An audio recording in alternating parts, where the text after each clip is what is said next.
I cannot believe this chart.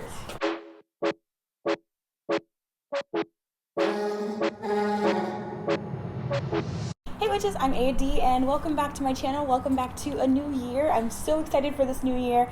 I know it's been a while since I made a video, but I have been working on so many crazy new projects, one of which some of you guys know of from following me on Instagram.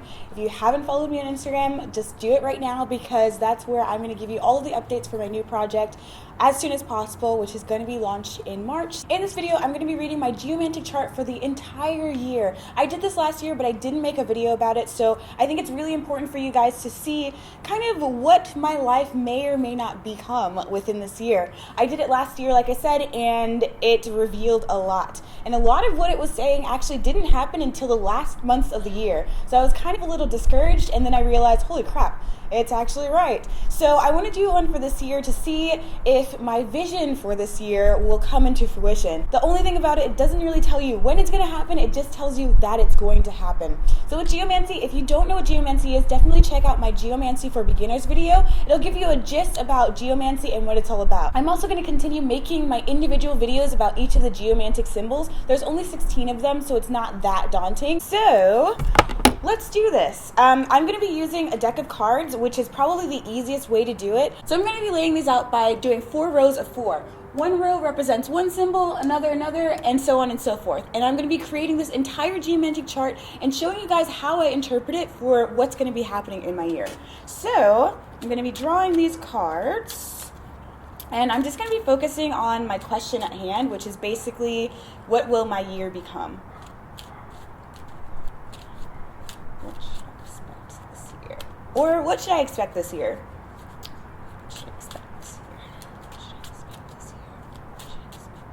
So when I'm done with that, when I think that I have the question in hand, I'm going to put out a set of 4 cards in 4 rows. And this will create each of my Geomantic symbols.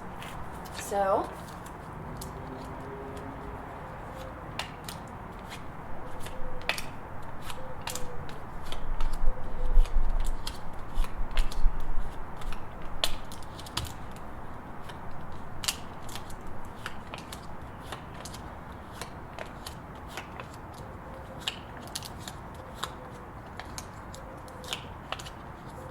alright, so already I see that this is going to be a very interesting year. So what I'm going to do is I'm going to create a house chart. A house chart is a chart for all of the 12 houses in the zodiac. So for this, I'm going to create a square, and then create a diamond, and do this thing, and this, and then this. And it's a little janky right now, but it's gonna do. It's okay. So I also like to put the numbers for the houses in here just so that I can know which houses they are, because sometimes I get like a little confused, and I just want to make sure. So this is the first house, second, third, fourth, fifth, sixth, seventh, eighth, ninth, 10th, 11th, 12th. Okay, so I'm going to put the symbols in and then interpret my chart, and I'll tell you guys what is going on in each of the houses and what they mean as well. So for this, I'm going to show you guys. So of course, this is a symbol in its own, and it creates each of the different lines. So since this is a black card, it gets 2 dots, red card, 1 dot, black card, 2 dots, red card, 1 dot. So I'm going to keep doing that for the entire chart.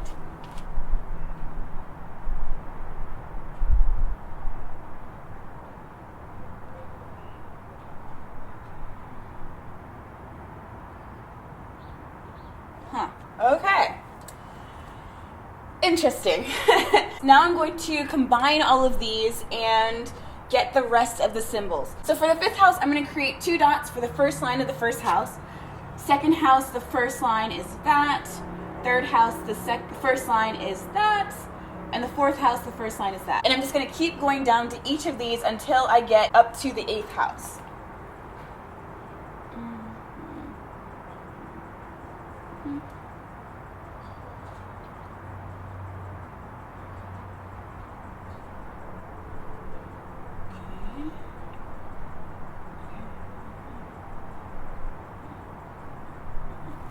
Okay, so now that I have that, now I go in and combine the first and second house, the fourth and third house, the fifth and sixth, and the seventh and eighth to create the 9th, 10th, and 11th, and 12th. So to do that, I go with the first house and second house. I see the first line, and combined, those create an odd number. So because the first 2 lines of the first and second house create an odd number, I'm putting a 1 here. Then I do the same thing for the rest of these. Second line, even number, 2 dots. Third line, odd number, 1 dot. Fourth line, odd number, 1 dot. And I keep going for the 3rd, 4th, 5th, 6th, and 7th, and 8th to do that. So, 1, 2,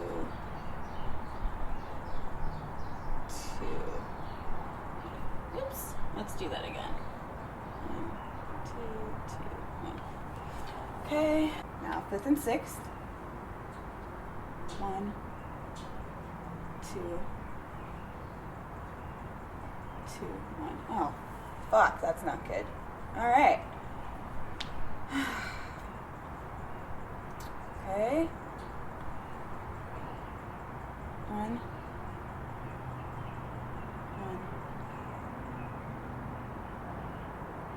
2, 1.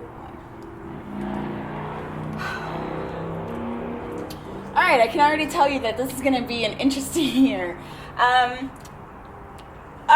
I honestly thought my year was going to be so much better than this, and now I see this and I'm just like, please can I start over? I want to start over because, okay, so I'm going to go over this with you guys so that you know what the hell is going on and why I'm freaking out so much.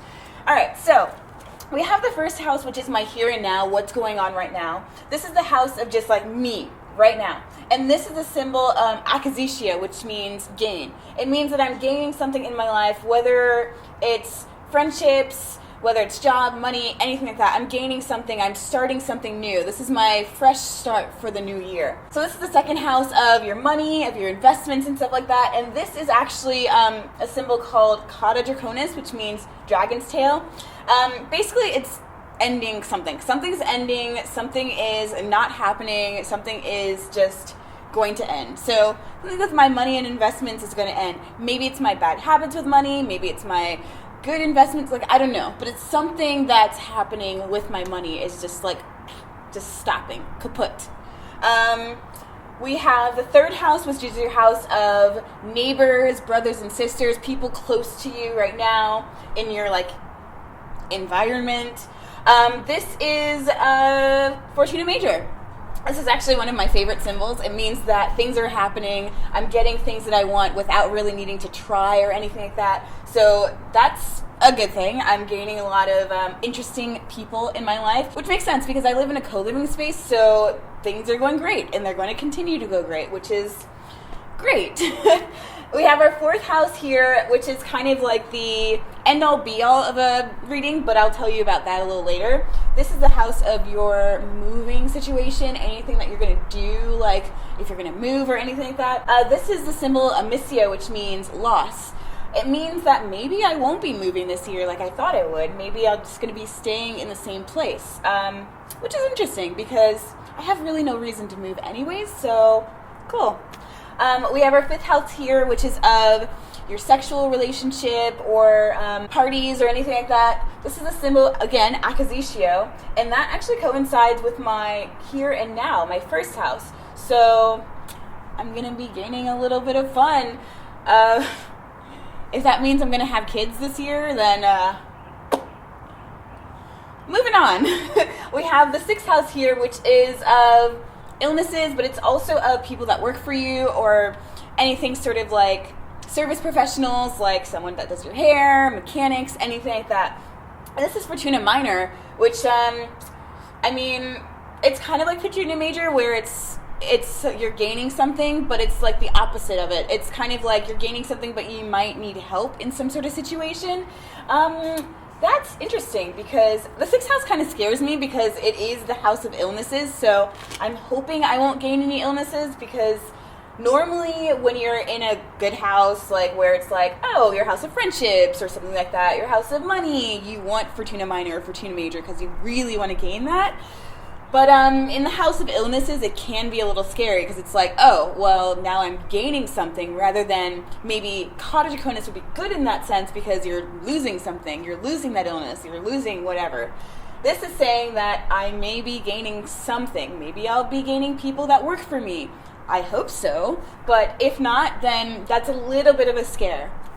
Okay, now we have the 7th house of your partnerships, your continuing, like something that really means something to you, like a relationship or anything like that. Romantic relationships. Here we have Capricornus, which is a beginning, a new beginning, something flourishing. So maybe I'll have a relationship this year. Maybe I'll have a partnership in any sort of sense with the new projects that I'm working on or something like that. That's really exciting because I just want to start things off. I want to keep going and like just making moves. So that's awesome. I just hope that nothing gets in the way of that, you know? Okay, we have our 8th house of... The 8th house is actually a really big mystery to me because it's the house of death, but it's also the house of people that owe money to you or anything like that, like an inheritance you might get from someone that dies. Here we have Amicio. So maybe I won't die this year because it's lost, or maybe I will die because it's the house of loss. Like, fuck, like, I don't know. If you guys know a little bit more about the 8th house, let me know because it's such a mystery to me. That could either be a really good sign or a really bad sign. If someone dies, I'm gonna be really sad and I will have that loss. So 8th house, I don't like you. Okay, here we have my 9th house, which is the house of continuing education, the house of moving to far away distances, traveling, that sort of thing. This is not Fortuna Minor. This is Puella. Puella is an interesting figure because it's a really fickle figure, so it's not necessarily going to last long, but it's kind of a figure of a girl. It means girl, and it means basically that you're hoping and dreaming for something to come to you. So Puella's like that need for something, that want for more people to be around you, more something. So I'm wanting to maybe continue education. Maybe I'll get some sort of degree or like learn something new. I've been going on this little thing of like trying to make my goals come into fruition, and I've been learning so many new things. Like right now I'm planning on learning something new every 6 months. Right now I want to become an occult symbologist, so I'm learning a new culture and their symbols every 6 months. So right now I'm learning about the Celtic Ogham, and in the next 6 months I'll be learning about the Hebrew alphabet and the Akbeker and the Tree of Life and all of that stuff. So maybe that is me wanting to continue my education. Hopefully, maybe. And then we have here. This is what I was scared about because, okay, this is the 10th house of my career. And this is carcer, which means prison, imprisonment, incarceration. Basically, carcer is saying that you are stuck in some sort of way and you can't get out of a situation. You feel just like bogged down and you're just like, ugh, I want to just do something, but I can't. And it's a little scary because we also have carcer in the 11th house. And the 11th house is your house of friendships, of people you care about and stuff like that. And the 11th house also has carcer. So I don't necessarily know what that means. I have an idea, but I don't want to say it because I really don't know. But seeing as my last chart of the year actually came to fruition, it seems like this one might, but maybe I wasn't focusing enough? No. It's so frustrating because I know that this stuff is going to happen. I just don't know how, which is good to record these things because you never know what's going to come up. So it's always good to keep your geomantic charts and all of that so that you can then later on look back at them and say, oh, that's what that meant. That's really, really important. So for the last house, the 12th house of secrets, things you don't want, that is actually the house of being imprisoned or like having something you don't want happen. This is puer, which means boy. This is the geomantic symbol of action, of courage, of drive, of things happening. It's also the house of secrets being revealed. So maybe a secret will be revealed in my life in some way. I'm not completely sure. Maybe it has to do with a boy itself. Like maybe it has to do with a guy that's going to be revealing a secret to me. I'm not completely sure. But this chart is looking a little dismal, which is not what I thought my year was going to be. So let's hope that I find a way to change what is happening. With divination, of course, like I've said before, there's always a way for you to change your destiny as long as you want to do it, as long as you find that path. But know that whatever you change will maybe change the course of something else or someone else's life and things like that. So you have to be careful with what you do and how you do it. It's all so complicated, but yeah, like I may be able to change some of this stuff. Maybe I'll change like my career. Maybe I'll change the way I think about my career. Maybe I'll change the way I do certain things or something. I don't know. But yeah, let's hope for the best because I want to have a good fucking year this year. So there are a couple different ways to kind of get a little bit more information. Sometimes they contradict each other, so just know that. But I'm going to be doing the cardeans, looking at the cardeans in order to see what could be happening again for the rest of my future for this year. So what the cardeans are is the first house, 10th, 7th, and 4th.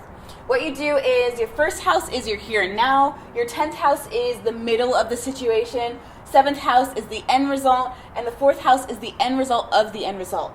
So,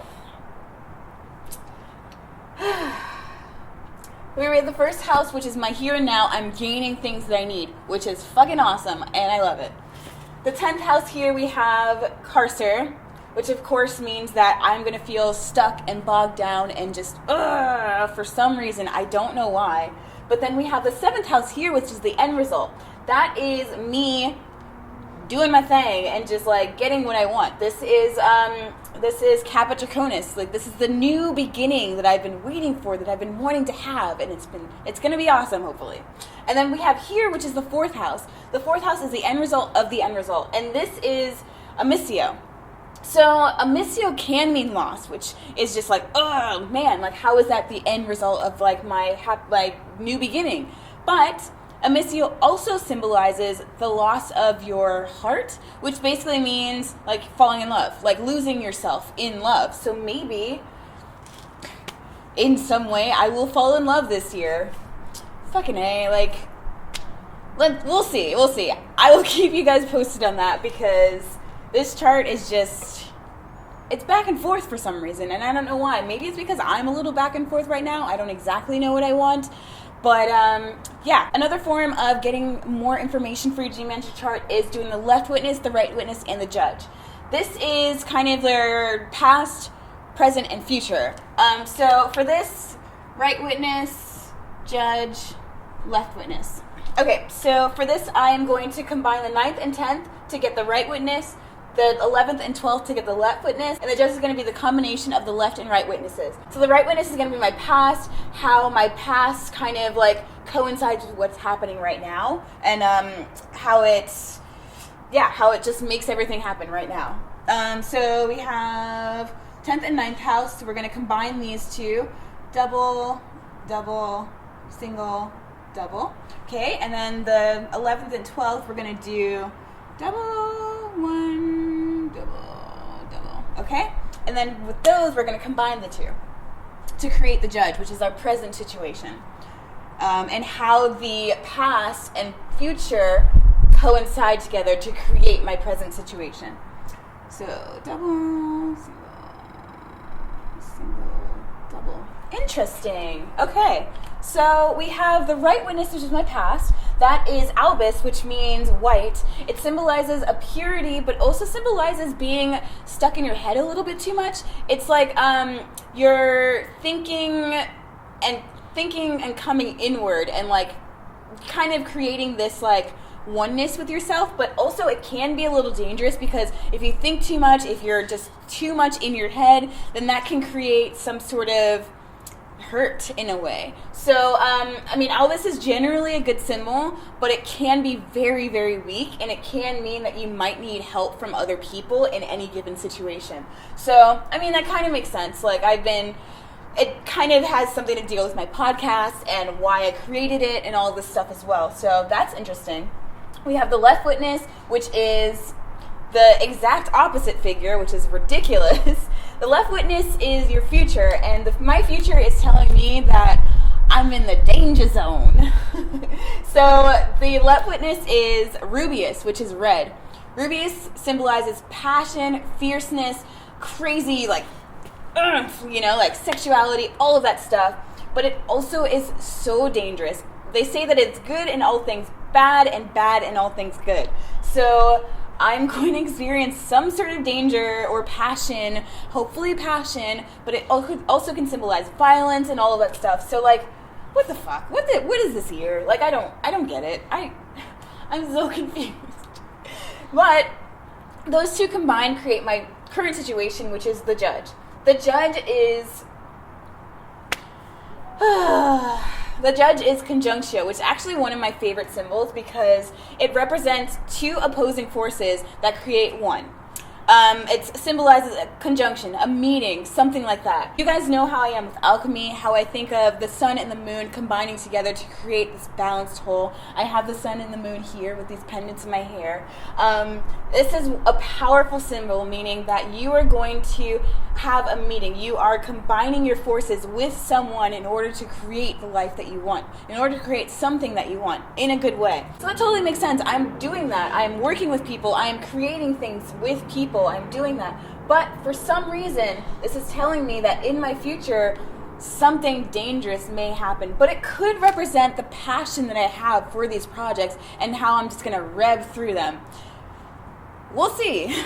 So one last way to kind of get more information for your geomantic chart is the reconciliar. The reconciliar is the judge and your first house combined. So the judge is your present moment, your first house is your present moment, you here and now. So those combined give you a little more in-depth information about the end result of the end result of the end result. So, reconciliar. I can't spell. It's okay. You guys know what that says. We have the judge and the first house. So, double dot, single, single. Thank you. Thank you so much. I just want to say thank you to the geomantic gods out there because I was getting worried. So sometimes, like I said, geomantic charts can totally make no sense. Like they can, contradict each other. So we have the reconciliar, which is my favorite symbol in the history of symbols. Yeah. It is Fortuna Major, which means that I'm going to get everything I want. I might have some struggles, but I'm going to get everything I want without having to really try as hard as I would if Fortuna Minor were there. So I'm going to get what I need. It might be a little bumpy in the ride because I got those two cursors. I got a couple of other things that are a little scary, but the end result of the end result of the end result is that I'm going to get my shit. So I'm happy about that. So yeah, I hope this helps you guys understand a little bit more about geomancy and maybe understand a little bit more about me and how my year is going to go. I'm hoping that it goes a little bit better than my chart says, but I'm a bit confuddled. So yeah, let me know what you guys think about this video. If you guys want more videos about geomancy, let me know. And yeah, let me know if you end up making your own chart and tell me what happens because I am so fascinated by geomancy and I always want to hear about people's stories and things like that. So definitely let me know in the comments below and I'll see you guys next time.